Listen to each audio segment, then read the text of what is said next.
E questo canto libera, dolce, malinconica, si aggiunge il canto delle due sorellastre cattive, tutto molto rapido, molto aggressivo, e il canto del barone pomposo, che non è suo padre, ma è il marito, il secondo marito della madre, ma che è morta, il padrastro, sì.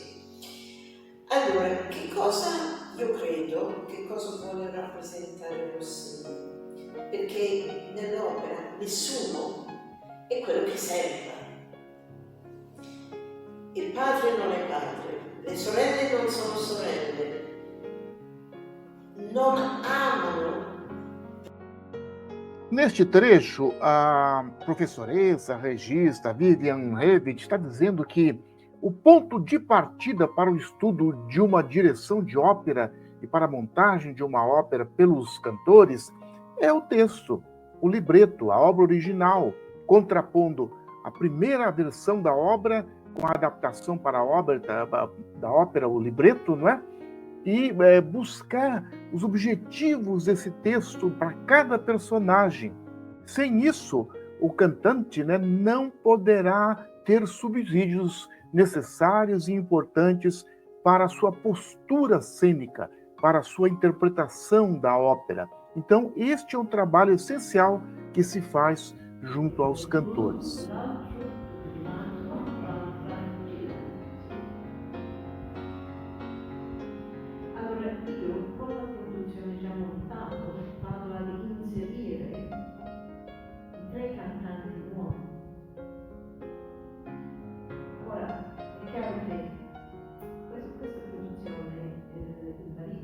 Nesta parte, a encenadora Vivian Levitt vai falar que ela orienta os cantores, né, para olharem para o público, para que se fixem no público, porque sem essa fixação com o público não pode se desenvolver, segundo ela, essa energia cambiante, essa energia de troca entre a plateia e o cantor, né? Ela acredita muito que essa energia viva, que é a base do pensamento também do dramaturgo estudioso teatral Michael Chekhov, que fundamentou o conceito, né, de biofísico, teatro biofísico, né? Essa energia se dá através do contato entre o cantor-ator com a plateia, e essa energia canalizada entre ambos é que faz com que a obra se sustente na relação de empatia com a plateia. Uma curiosidade. Sì. Há o canto lírico, bel canto, não? E nella mia città há um italiano chamado Vincenzo. Neste momento, eu estou me referindo à diretora sobre outras possibilidades de colocação da voz, né? Temos aí a voz dos musicais, temos a ópera mais moderna, né, com Kurt Weill, Bertolt Brecht e outros, né, compositores mais modernos, que fazem um contraponto em relação a essa questão do bel canto exatamente, podendo proporcionar vozes diferenciadas. Por exemplo, o Brecht vai utilizar muito a referência da voz do teatro no japonês, o Kyogen, etc., né? Ao passo que alguns pensadores estudiosos da voz vão buscar a bruta voce, ou seja, a voz feia, não a voz límpida e bonita colocada pelo bel canto. Mas a professoressa e diretora vai dizer que esse trabalho de colocação à voz pela técnica do bel canto é um estudo secular, né? Vem de muitos séculos de estudo até se fundamentar isso para trazer essa técnica que é muito segura, eficiente e saudável para o cantor.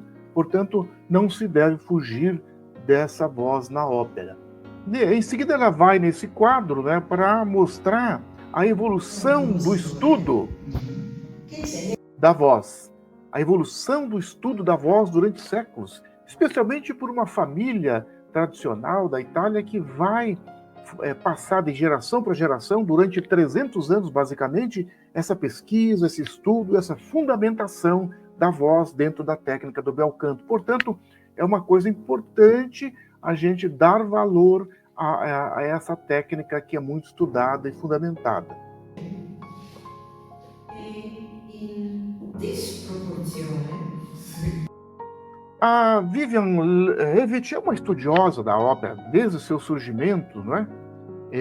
Na Itália, na Europa, mas também ela vai atrás, ela vai lá na Grécia Antiga pesquisar os fundamentos das festas ditirâmbicas, onde os gregos já cantavam em cena, não é? O teatro grego era muito comum se cantar em cena. Então a origem da ópera é muito mais antiga do que a gente imagina. Pirozzi è forse la cantante italiana di grande repertorio più conosciuto oggi. E la Pirozzi, leggera.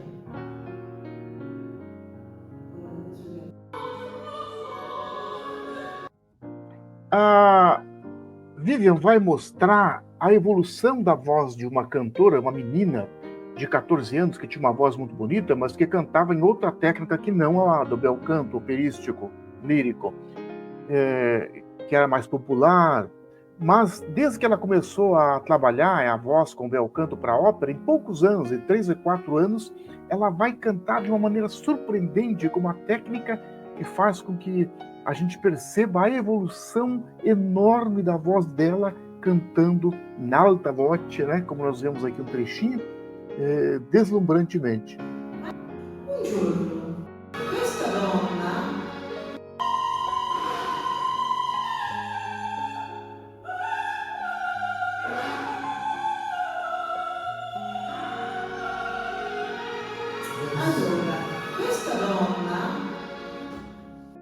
É surpreendente, né, a evolução dessa cantora e de todos aqueles que se dedicam ao estudo do bel canto.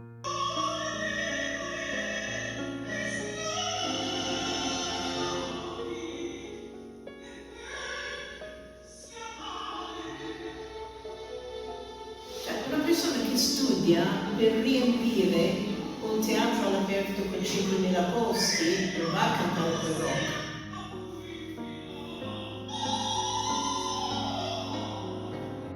A Vivian se refere aqui à capacidade que um cantor lírico vai obter após os estudos, aprofundamento dessa técnica, a capacidade de cantar em alta voce, né, em alta voz, na frente de uma orquestra sem microfone, sem equipamento eletrônico.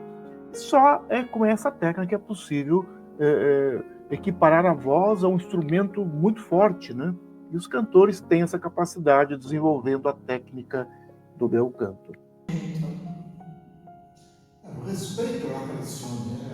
Sì, cioè Garcia Junior è morto nel 1901. In 1, 2, 3 secoli abbiamo 1, 2, 3, 4 famiglie, solo queste. E abbiamo questa tradizione che discende a noi dal 1600. Io credo oggi c'è anche un grande errore a pensare che il canto, per esempio, le opere barocche, Sì. si tende a cantarle con un'altra tecnica. Então, a Vivian está dizendo aqui novamente aquilo que eu já tinha reafirmado, que após praticamente mais de 300 anos de estudo, de fundamentação do bel canto, não se deve pensar na possibilidade de cantar com outro tipo de colocação vocal, como as óperas barrocas ou as óperas mais modernas também, né, que utilizam outras técnicas, porque isso está fundamentado, né? Este é o pensamento da diretora Vivian, né? Eu, particularmente, trabalho também com outras maneiras de canto, né? Porque eu sou um diretor cênico e geralmente trabalho com vários diretores musicais que podem ou não adotar outro tipo de colocação vocal a partir das suas escolhas, da equipe com o qual ele vai trabalhar, com o preparador vocal, etc., né? Mas a Vivian tem essa preocupação, esse pensamento de que é fundamental a continuidade da técnica do bel canto. Che era un teatro barocco dello stesso periodo. Vedi che è grande? Gigante. Ma come si fa a cantare in un teatro di 1000 o 1200 posti con voce piccola? Orquestra. Ela salienta que como é que você pode cantar num teatro de 1.200, 1.300 lugares com uma pequena voz, né? É preciso educar essa voz para trabalhar a projeção. Os gregos antigos lá atrás utilizavam, né, os espaços, já que tinham uma acústica gigantesca, maravilhosa, construíam os teatros de arena deles em lugares apropriados, já com acústica natural, e além do mais usavam tamancos para ficar maiores os personagens e as máscaras, que tinham uma projeção também. Mas e na ópera, com uma orquestra na sua frente tocando, como é que um cantor vai suportar com uma pequena voz? Difícil, não é?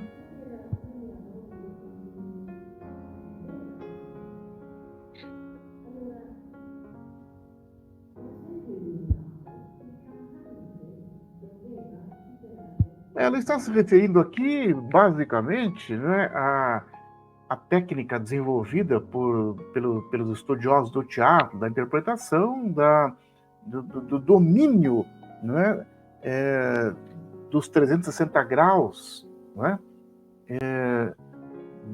que o ator-cantor deve desenvolver, né, que é o círculo de atenção chamado por Stanislavski. Né?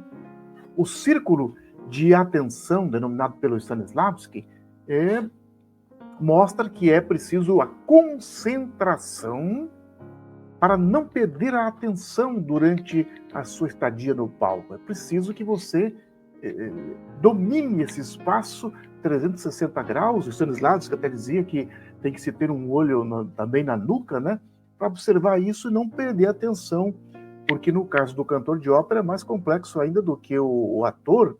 Ele tem que estar preocupado com a orquestra, está ouvindo, ele está emitindo a voz com a postura correta, interpretando o personagem, lembrando a letra, né?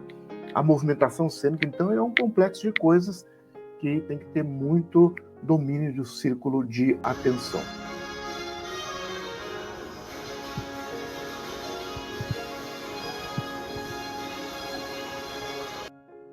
A diretora Vivian me mostrou também várias montagens dela, trechos importantes, me comunicando a estratégia dela para a concepção da mise-en-scène, de todo o aparato estético da ópera a partir dos seus estudos, né, especialmente a partir da dramaturgia, que é de onde ela parte e o centro nervoso para a construção da ópera.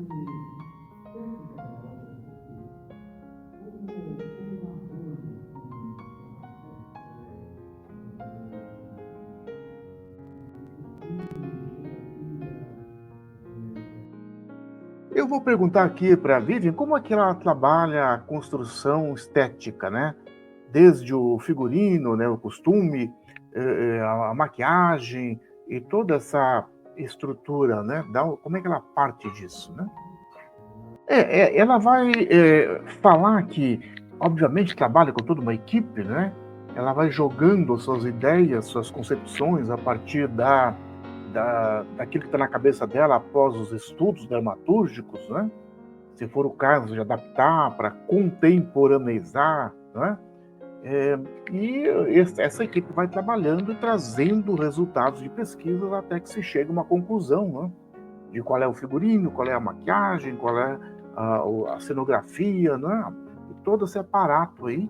Mas é preciso partir sempre do básico, que é a dramaturgia, que é o texto original e as suas adaptações. Abbiamo i Sassi di Cagasuda, questo. Lui è l'unico artista vivente che ha una scultura in Popoli, qui a Firenze. L'unico ha una scultura. Certo. Deve essere bene. Como exemplo de cenografia, a Vivian vai dizer que numa das montagens que ela fez da Madame Butterfly, de Puccini, ela chegou à conclusão que um elemento básico fundamental seria um ideograma japonês que estaria ligado ao conceito de fidelidade, né? da personagem Madame Butterfly, porque a história toda se passa com a relação dela com o americano que chega, né, no Japão e vai se envolver com ela e vai fazer ela acreditar nele, né? Só que ele é um homem casado nos Estados Unidos e ela dedica toda a sua vida, o seu amor por esse homem, e esse homem vai embora, volta para os Estados Unidos e ela fica aguardando eternamente a volta desse homem, mas quando esse homem volta, ele já é outra pessoa, já sabe que ele é casado, quer dizer, é a quebra dessa fidelidade que é colocada em cena por um ideograma que fica atrás do cenário, vou mostrar para vocês, não é? Que é o símbolo de toda a obra de Madame Butterfly de Puccini.